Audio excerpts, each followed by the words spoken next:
थे कि कोई भी भविष्यवाणी अपने आप पूरी नहीं होती जब तक आप उस भविष्यवाणी के विषय में प्रार्थना नहीं करते, या काम भविष्यवाणी को याद करने प्रभु को हिला नहीं सकता, विश्वास उसको हिलाता है।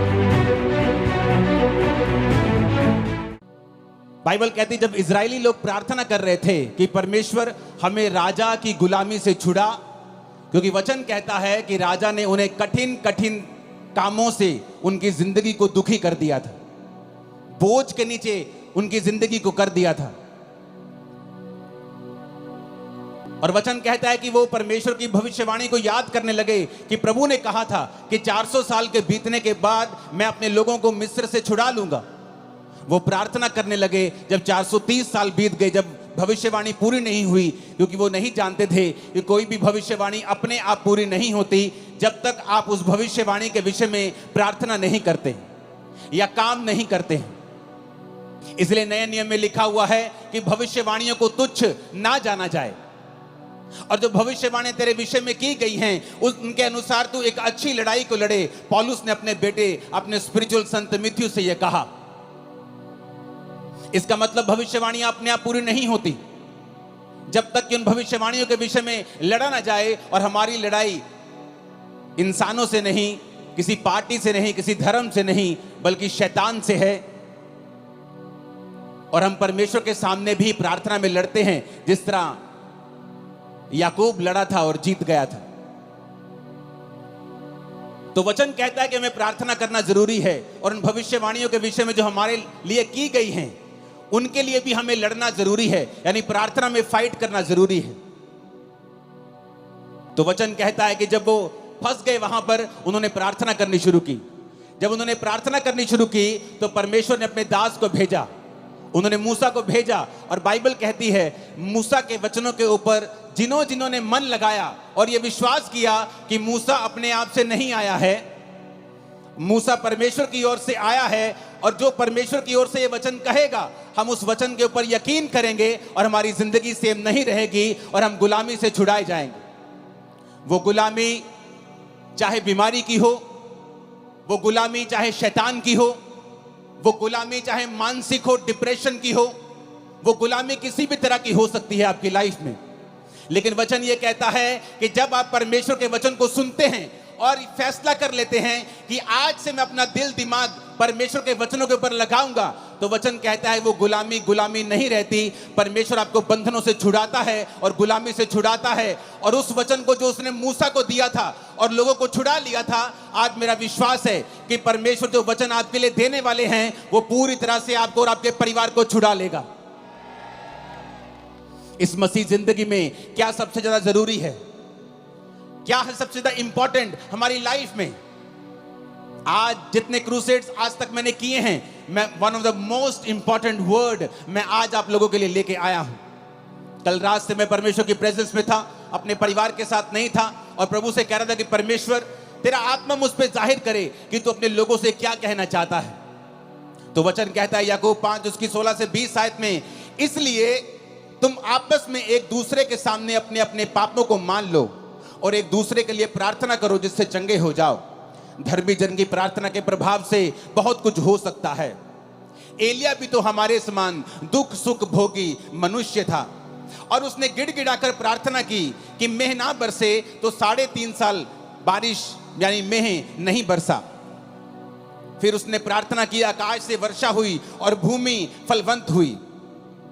हे मेरे भाइयों, यदि तुम में से कोई सत्य के मार्ग से भटक जाए और कोई उसको फेर लाए, तो वह ये जान ले जो किसी भटके हुए पापी को फेर लाएगा, हर एक प्राणी को उस प्राणी को वो मृत्यु से बचाएगा और उसके पापों के ऊपर वो पर्दा डालेगा। सब बोलो आमीन। एक डेविड नाम का व्यक्ति, जिसके अंदर इंडिया को बचाने का बोझ था, जब वो इंडिया में आया तो उसको भाषा नहीं आती थी, लेकिन वो एक बात जानता था कि वचन कहता है कि प्रार्थना के प्रभाव से बहुत कुछ हो सकता है। एलिया भी तो हमारे समान दुख और सुख भोगी मनुष्य था, क्योंकि जिनकी जिंदगियों से मिरेकल्स होते हैं या जिनकी लाइफ में मिरेकल होते हैं, लोगों को लगता है कि शायद ये आसमान से उतरा हुआ पुरुष है कोई, इसलिए इसके जब ये प्रचार करता है या ये प्रार्थना करता है, लंगड़े चलते हैं, शायद ये स्वर्ग से उतरा है। लेकिन वचन ये कहता है क्या फर्क था एक आम व्यक्ति में और एक एलिया में। एलिया भी तुम्हारे समान दुख सुख भोगी मनुष्य था, यानी उसके जीवन में दुख भी आते थे, उसके जीवन में तुम्हारी तरह सुख भी आते थे, लेकिन बाइबल कहती है कि वो तुम्हारे समान हमारे समान दुख सुख भोगी मनुष्य था। लेकिन जब उसने प्रार्थना की कि मेघ ना बरसे तो मैं नहीं बरसा। अपने पड़ोसी को बोलो ध्यान से सुन, आज तेरी जिंदगी बदलने वाली है। जब वो परमेश्वर का दास डेविड इंडिया में आया, उसे भाषा नहीं आती थी। उसने कहा कोई बात नहीं, अगर मुझे भाषा नहीं आती तो परमेश्वर तो मेरी प्रार्थना को सुन सकता है। वो कबीले में गया जहां लोग उसके खिलाफ हो गए, वो प्रार्थना करने लगा और उसने अपना जीवन प्रार्थना वाला कर लिया और घुटनों पे आकर रोज घंटों घंटों वो प्रार्थना किया करता था। एक दिन उस कबीले वाले ने सोचा कि ये फॉरेनर हमारे धर्म को बदलने के लिए आया है, जबकि वो ये नहीं जानते थे कि प्रभु यीशु मसीह धर्म को बदलने के लिए नहीं, वो जीवन को बदलने के लिए आए थे। लोगों ने देखा कि ये धर्म बदलने के लिए शायद आया है, तो बहुत से कबीले इकट्ठे होकर उसे मारने के लिए गए।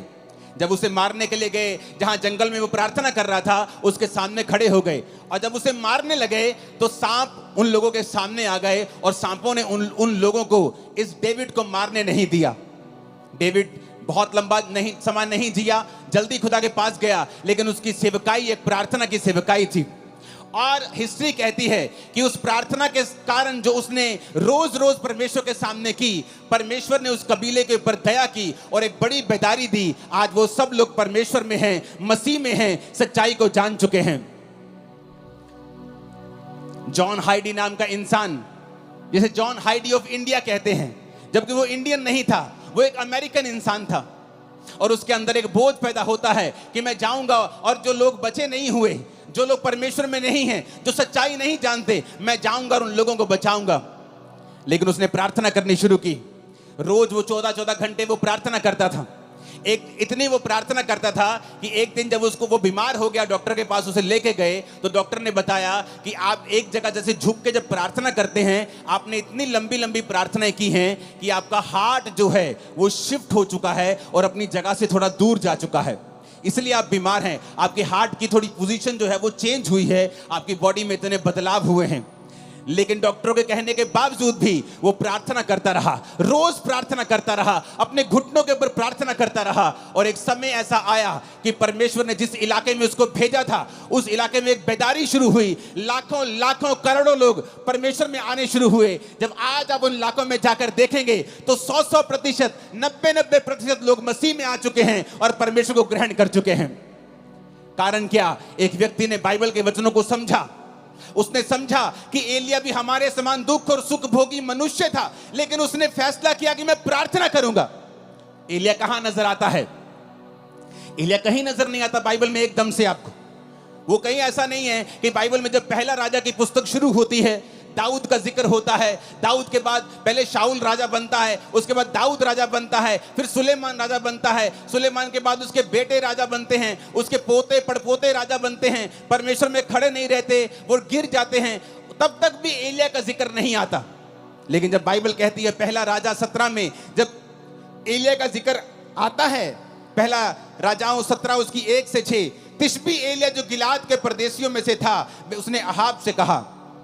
अहाब भी इजराइल का राजा था जिसने इजाबेल से शादी कर ली थी और वो सब कुछ परमेश्वर के वचन के विरोध में कर रहा था और परमेश्वर उससे खुश नहीं था।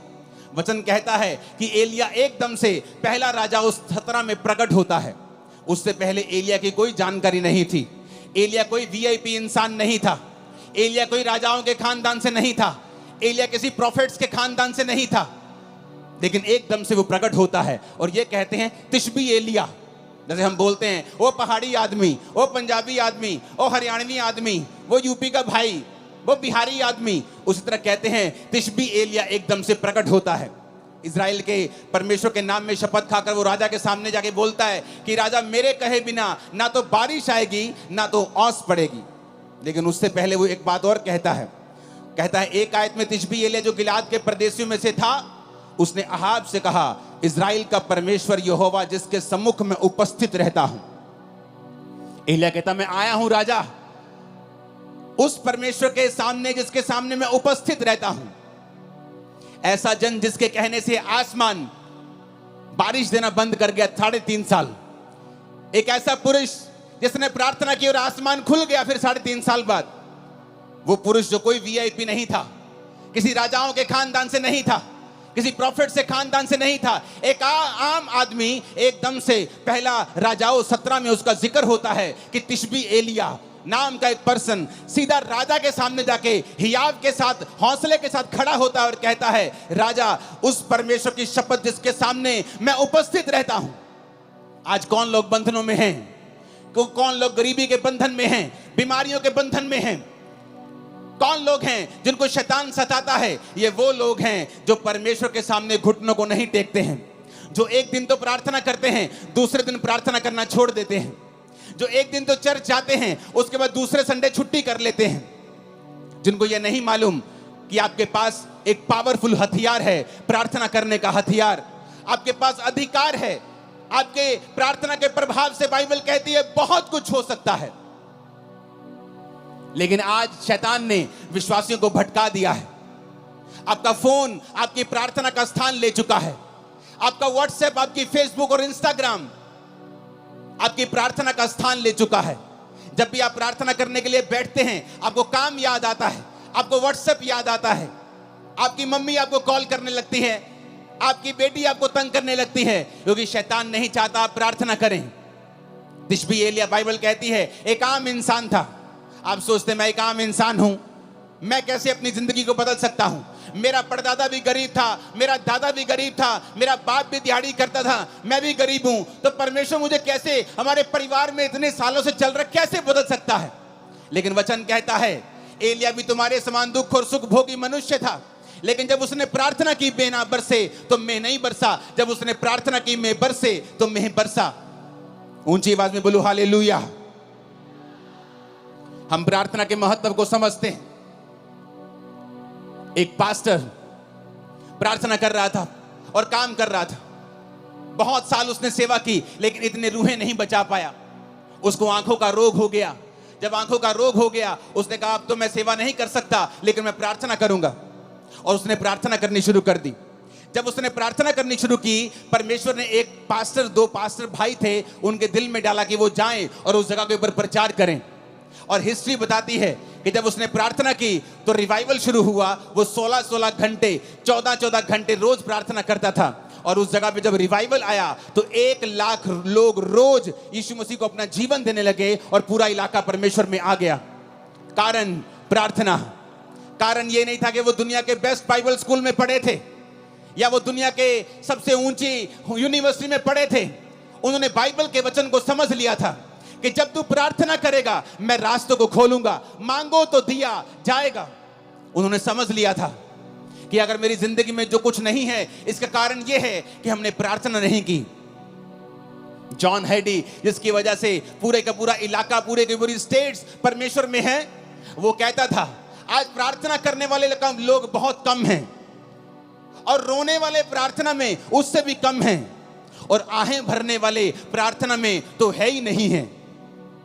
क्योंकि आज हम पवित्र आत्मा को समय नहीं देते कि वो आए और हमारे अंदर से हमको इस्तेमाल करे। आज प्रार्थना का जीवन नहीं है, इसलिए शैतान ये बात जानता है। वो बात जानता है, इसीलिए वो आपकी लाइफ में काम करता है।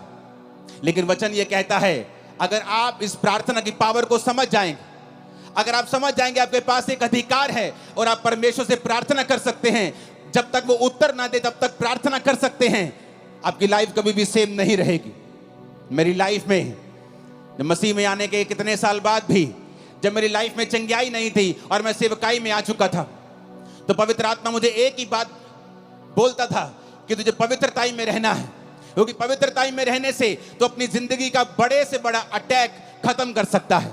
चाहे वो तेरे शरीर के ऊपर हो, तेरी आत्मा के ऊपर हो, तेरे फाइनेंस के ऊपर हो, तेरी सेवकाई के ऊपर हो। अगर तू पवित्रताई में चलेगा और गंदगी नहीं करेगा, व्यभिचार नहीं करेगा, चोरियां नहीं करेगा, तो परमेश्वर तेरी जिंदगी से बड़े बड़े बंधनों को तोड़ देगा। और दूसरा, पवित्र आत्मा ने कहा अगर तू प्रार्थना करेगा, ये टीम जो मेरे पीछे खड़ी है उनमें से कुछ लोग 20 साल से मेरे साथ हैं, ये लोग जानते हैं किस तरह से जब 2014, 13, 12 की बात है, मैं अपने प्रार्थना रूम में, जब ये भी मेरे साथ होते थे, जब प्रार्थना करने के लिए बैठते थे तो रोज 6 घंटे 5 घंटे इनके साथ अकेले मैं प्रार्थना करता था। इनके बाद उठ के फिर मैं अपने रूम में प्रार्थना करता था, उसके बाद रात को प्रार्थना करता था। मेरा सारा दिन प्रार्थना में बीतता था और मैं खुद नहीं जानता था कि मैं इतनी प्रार्थना कर रहा हूं, क्या परमेश्वर मुझे उत्तर देगा? लेकिन वचन कहता है उसमें की गई मेहनत कभी व्यर्थ नहीं जाती। वो आपकी प्रार्थनाओं को सुनता है। जो प्रार्थना आपने 10 साल पहले भी की हैं, प्रभु उनको भी सुनता है। और वचन कहता है कि वो अपने खोजने वालों को प्रतिफल देता है। यानी कि जब आप प्रार्थना करते रहते हैं और उसके साथ परमेश्वर को खोजना नहीं छोड़ते, आप चर्च नहीं छोड़ते, आप फास्टिंग नहीं छोड़ते, बाइबल पढ़ना नहीं छोड़ते, आप संगति नहीं छोड़ते, तो परमेश्वर सारी प्रार्थनाओं का उत्तर देता है। मेरे जीवन में भी ऐसा ही हुआ। जो मेहनत मैं करता गया, जो प्रार्थना मैं करता गया, एक समय आया मसीह में आने के 10 साल बाद परमेश्वर सारी प्रार्थनाओं का उत्तर देने लगा और आज मेरे जीवन में सारी प्रार्थना के उत्तर आ चुके हैं। लेकिन आज भी थोड़े दिन पहले की बात है, जब मैं अपने प्रार्थना के रूम में गया, मैं आपको ये टेस्टिमनी दूंगा, उससे पहले एक वचन हम और पढ़ेंगे। प्रेरितों के काम 3 उसकी 1 से 8 आयत में लिखा है, पतरस और यूहन्ना तीसरे पहर प्रार्थना के समय चर्च में जा रहे थे और लोग एक जन्म के लंगड़े को ला रहे थे, जिसको वो प्रतिदिन मंदिर के उस द्वार पर जो सुंदर कहलाता है बैठा देते थे कि वो चर्च में आने वाले उसे भीख मांगे। उस भिखारी ने पतरस और यूहन्ना को चर्च में जाते देखा और उससे भीख मांगी। पतरस ने यूहन्ना के साथ उसकी ओर ध्यान से देखकर कहा, हमारी ओर देख। और वह कुछ पाने की आशा से उनकी ओर ताकने लगा। तो पतरस ने कहा, चांदी और सोना तो मेरे पास नहीं है, परंतु जो मेरे पास है वह तुम्हें देता हूं। यीशु मसीह नासरी के नाम से चल फिर। उसने दाहिना हाथ पकड़कर उसे उठाया। उसके पांव और टखनों में तुरंत बल आया। वो उछलकर खड़ा हो गया, चलने फिरने लगा, चलता कूदता प्रभु की स्तुति करता हुआ उस चर्च में गया। वचन कहता है आज बहुत से लोग चाहते हैं कि उनकी मिनिस्ट्रीज में लंगड़े चलें, उनकी जिंदगियों से भी बड़े बड़े काम हों, जब वो प्रचार करें उनकी मिनिस्ट्री से भी बड़े बड़े काम हों। लेकिन अगर आप ध्यान से बाइबल पढ़ेंगे तो पतरस और यूहन्ना उस समय लंगड़ा चलाने के लिए या हीलिंग करने के लिए चर्च में नहीं आ रहे थे। वचन कहता है वो प्रार्थना करने के लिए चर्च में जा रहे थे। उनके लिए प्रार्थना इतनी इंपॉर्टेंट थी कि वो घर बैठ के प्रार्थना नहीं करना चाहते थे। वो ऐसे ही उठे कि तीसरा पहर है, चलो प्रार्थना करने के लिए वो घर से निकलते थे। प्रार्थना करने का एक इंपॉर्टेंस, एक महत्वता, एक बड़ा स्थान उनकी लाइफ में था। आज लोग कैसे प्रार्थना करते हैं? मोबाइल ऑन करके, टीवी ऑन करके, बच्चों के साथ कुकर के ऊपर दाल चढ़ा के, राजमा चढ़ा के, और साथ साथ में देखते भी रहेंगे कितनी सीटी हो गई। जैसी आपकी प्रार्थना है फिर वैसा ही रिजल्ट है। टूटी हुई प्रार्थना, बिना फोकस की प्रार्थना और टूटी हुई जिंदगी और टूटा हुआ रिजल्ट, चाहे वो सेवकाई में हो चाहे वो लाइफ में हो। इधर वो जा रहे हैं, कहां? चलो आओ चर्च में चले, तीसरे में प्रार्थना करने के लिए। कहां है? चलो 5 किलोमीटर, चलो चलते हैं चर्च में प्रार्थना करने के लिए। अरे क्या प्रार्थना करने के लिए इतनी दूर जाना? चलो किसी कमरे में बैठ के थोड़ा सा कर लेते हैं प्रार्थना। इंपॉर्टेंस, महत्वता, प्रार्थना के जीवन को कीमती समझना, उसे स्पेशल समझना।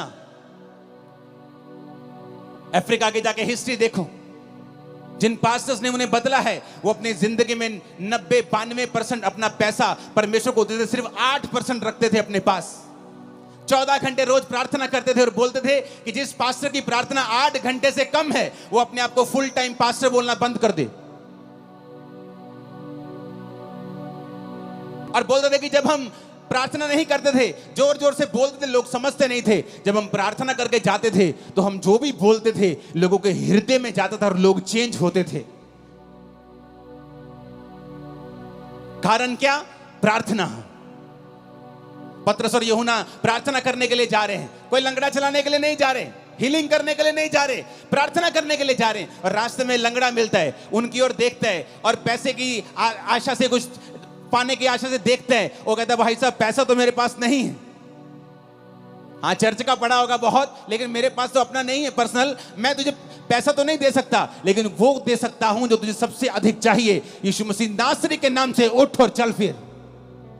आप जानते लोगों ने इस मिरेकल के बाद पतरस और यूहन्ना को पकड़ लिया। कहते ये अनपढ़ और साधारण मनुष्य हैं, इनकी जिंदगी से इतना बड़ा काम कैसे हो सकता है। कुछ लोग बोले नहीं नहीं, अनपढ़ साधारण मनुष्य तो हैं, पर ये यीशु के साथ रहे हैं। यीशु ने उन्हें 3.5 साल प्रार्थना करना सिखाया है, परमेश्वर के संग चलना सिखाया है। और वचन कहता है कि जब वो प्रार्थना करने के लिए चर्च में जा रहे थे तो रास्ते में लंगड़ा चलाया गया। इतना बड़ा मिरेकल हुआ कि पूरा स्थान चेंज हो गया। यरूशलेम में परमेश्वर के नाम का डंका बजने लगा।